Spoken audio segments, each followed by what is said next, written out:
Lady Susan Hussey, 83 ans, était l'une des confidentes de la défunte reine Elisabeth II pendant plus de 60 ans.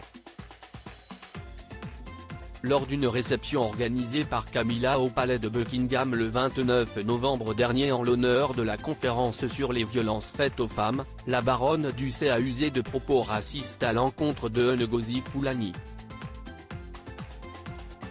Alors que la directrice de l'association contre les violences domestiques, Sista Space, participait à l'événement, Lady Susan lui aurait demandé à de multiples reprises, et ce, de manière insistante, « De quelle partie de l'Afrique êtes-vous ?», avait expliqué la militante sur son compte Twitter.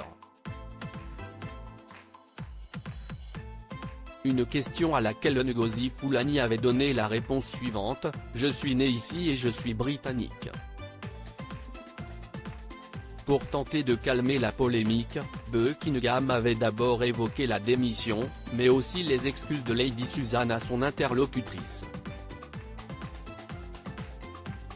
Dans un communiqué publié le 16 décembre dernier, le palais déclarait « Lady Susan présente ses sincères excuses pour les commentaires et le désarroi causé à Madame Fulani », avant de poursuivre, Madame Fulani, qui a reçu injustement un torrent de critiques sur les réseaux sociaux, a accepté ses excuses et comprend qu'il n'y avait aucune intention malveillante.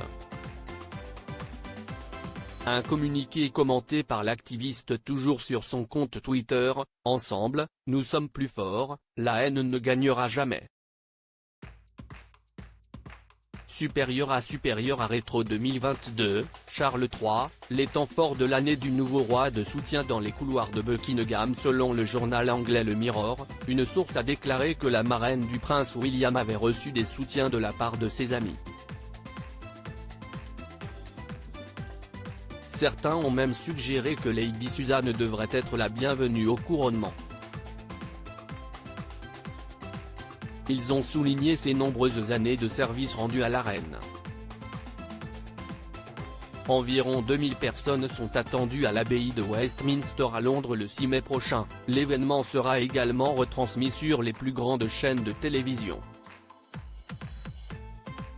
Alors que Meghan Markle et le prince Harry avaient dénoncé des faits de racisme dans leur documentaire actuellement en diffusion sur Netflix, cette invitation fait ressurgir les tensions et atténue les efforts fournis par Charles III en faveur de la diversité au sein de la sphère royale.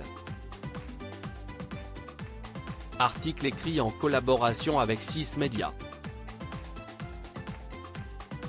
Crédit photo, Backgrid UK.